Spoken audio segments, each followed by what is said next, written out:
Salut à tous et bienvenue dans ce nouvel épisode de Tech Antique où l'on parle de technologie antique et atypique. Et pour aujourd'hui, on va parler hi-fi.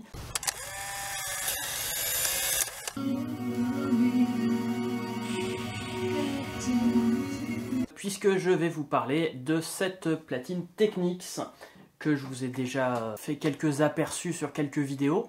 Ça fait maintenant un an que je l'ai. Et on va voir ça tout de suite. Donc c'est ma toute première platine en entraînement direct, trouvée en ressourcerie à 40 €. Mais malheureusement j'avais quelques rénovations à faire. Ce n'est pas la meilleure des Technics, il y avait déjà en 1975 au-dessus la SL1300, mais c'est déjà un modèle pas mal comme vous voyez sur le catalogue. Donc après 6 mois où elle a été stockée dans des conditions pas terribles, je la sors des cartons et on va la tester ensemble. Bon déjà, elle s'allume, elle tourne. Mais bon, il n'y a plus de pointe, donc plus moyen d'écouter de la musique. Donc on va faire un petit nettoyage de l'extérieur, de tous les contacts, et on va donc huiler le moteur. On va changer la pointe, et on va faire un test avec une pointe compatible. Je règle le contrepoids, l'anti-skating, et là c'est le drame, puisque en fait la pointe compatible, elle s'est cassée sans que je m'en rende compte au moment où j'ai testé le premier vinyle. Et j'ai malheureusement abîmé un vinyle que je tenais un peu en voulant tester cette platine. Donc elle faisait vraiment un bruit bizarre, c'est normal. La pointe faisait charrue en fait. Et donc j'avais une autre tête de lecture en stock avec une pointe différente. Et malheureusement j'avais pas les bonnes vis, donc il va falloir attendre un petit peu. Donc cette fois-ci, quelques mois après, j'ai acheté un nouveau porte-cellule avec une nouvelle cellule, une Audio-Technica AT3600L. Et je peux enfin profiter de la platine. C'est mon premier réglage complet d'une cellule, donc ici je l'installe sur le porte-cellule, et ensuite un équilibrage de la cellule de façon à ce qu'elle soit droite.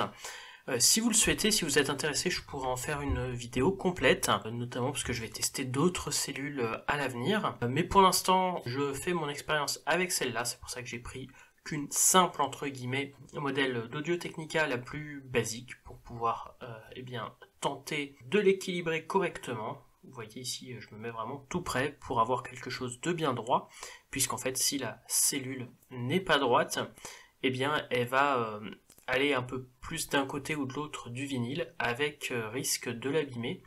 Donc avec la cellule neuve, on a un petit papier qui nous explique comment placer correctement notre cellule et comment faire en sorte qu'elle soit bien droite pour respecter au maximum le vinyle. Et enfin, ici, on règle le contrepoids, c'est-à-dire le poids qui va être appliqué sur le disque pendant la lecture. C'est une valeur qui est écrite normalement sur la spécification de la cellule, donc ici entre 1,8 et 2,2 grammes. Et donc mes impressions après 2 mois d'utilisation, déjà je suis un peu déçu du son, mais ça vient sûrement de la cellule. Je suis un peu habitué avec mes projects à des cellules orthophones un peu plus au-dessus au niveau gamme, et là on entend quand même la différence. Je pense qu'avec une meilleure cellule, le son doit être bien meilleur pour notamment une prochaine update, j'en ferai une vidéo dessus. Par contre, le tracking, c'est-à-dire le fait de suivre les pistes quand il est bien réglé, avec ce genre de platine, c'est le seul qui est hyper propre, c'est hyper rare que ça saute, sauf quand il y a vraiment une grosse poussière qui est sur la tête de lecture, ou vraiment une très grosse rayure. Elle est capable de lire très correctement des disques abîmés comme des disques neufs, donc c'est quand même très sympa, mais je pense qu'elle mériterait un petit update au niveau tête de lecture. Donc le fait que ce soit une platine à entraînement direct fait que c'est ma seule platine qui est capable de scratcher. C'est assez amusant, même si j'ai pas la pointe fait pour, et je pense que je vais pas faire ça avec mes vinyles de Night Flight Orchestra par exemple, toutes neuves.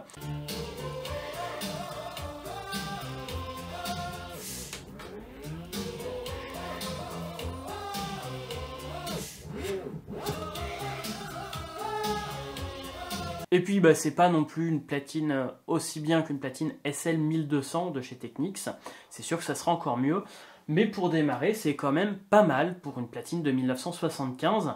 Je suis vraiment super content de cette platine, je l'utilise maintenant quasiment tous les jours, et je dois reconnaître que ma Project, je l'ai mis dans un coin parce que j'avais pas la place pour mettre les deux, me manquerait pour certains trucs, mais là fait très très bien le taf. Ce que je regrette un petit peu, apparemment c'est un problème connu de celle-là, la vitesse n'arrête pas de se dérégler. Donc heureusement, il y a 2 potentiomètres pour régler la vitesse des 33 et des 45 tours.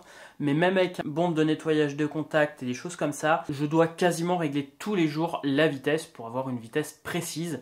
même si dans la majorité des cas, très peu de différence que ça fait ne s'entend pas, mais quelquefois c'est vrai que notamment quand il y a des grosses différences de température, je reviens et là quand je m'écoute des vinyles que je connais très bien, là tout de suite j'entends que le son s'est décalé. On est vraiment sur une qualité technique au niveau construction et qualité de construction, que ce soit pour de l'hi-fi ou pour mixer. Donc au niveau description de la platine, ici, eh bien, on a le bouton on-off qui sert aussi pour régler la vitesse 33 et 45 tours, donc deux vitesses différentes. Par contre, il faut un certain temps pour passer d'une vitesse à l'autre, malheureusement. Ici, on va avoir la descente et la remontée du bras. Et de ce côté-là, on a ici le réglage du contrepoids, donc qui est à régler selon notre cellule, et puis selon la qualité des vinyles aussi. Donc là, comme je l'ai dit avant, on va faire le réglage précédent. Et ici, on va avoir le réglage de l'anti-skating. Et voici notre bras au complet avec notre porte-cellule qui n'est pas un porte-cellule officiel. Et puis enfin le réglage de la vitesse. Il faut savoir que Technics a ressorti une SL1500, la SL1500C, qui au final est bien différente de celle-là, je trouve. Je ne dis pas que la SL1500 est une mauvaise platine, d'ailleurs il y a des trucs très intéressants. La vitesse est contrôlée par Quartz, un peu comme la SL1510 qui est sortie en 1976 ou 1977, je sais plus. Alors là, celle-là avec un contrôle précis de la vitesse est beaucoup plus fiable que ce qu'on pouvait trouver il y a 40 ans. Mais par contre, on a vraiment une utilisation différente, donc pas de réglage précis de la vitesse devant. On a à la place un bouton 45 33 et possibilité de mettre les 78 tours, ce que ne peut pas faire celle-là. Elle est fournie avec une très très bonne tête de lecture, mais rien n'empêche de mettre donc une orthophone de M-Red sur celle-là, ce que je ferai peut-être aussi dans une future vidéo, si j'ai les moyens de le faire. Et donc voilà, les deux platines sont des bonnes platines, mais la SL1500C est vraiment différente de la SL1500. Et donc si vous avez l'occasion, comme moi, d'en trouver, même à restaurer, s'il y a juste la tête de lecture à changer, éventuellement le bras ou des choses comme ça, ça peut se faire, ça peut de restaurer, c'est des platines qui sont faites pour durer. Si vous trouvez une SL1500, voire même une SL1300, encore mieux, bien sûr que je le conseille. Après, je ne conseillerais pas de mettre le prix de la SL1500C, bien sûr. Moi, je l'ai trouvé à 40 €, sans tête de lecture.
Mais en tout cas, je suis vraiment content de cette platine-là. Ça va permettre aussi de m'entraîner un peu au scratch. Je vais faire ça, je suis pas DJ, je vais faire ça un peu pour m'amuser, mais vous savez que j'aime bien aussi créer de la musique en plus que d'en écouter. Donc je vais profiter d'avoir cette première platine entraînement direct pour pouvoir faire ça. Voilà, j'espère que cette petite vidéo vous aura plu.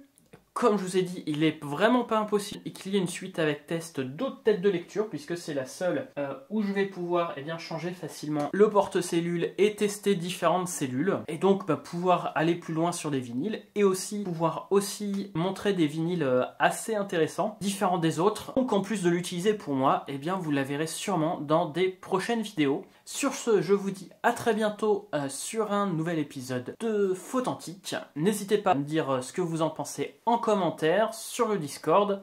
Et je vous dis à très bientôt.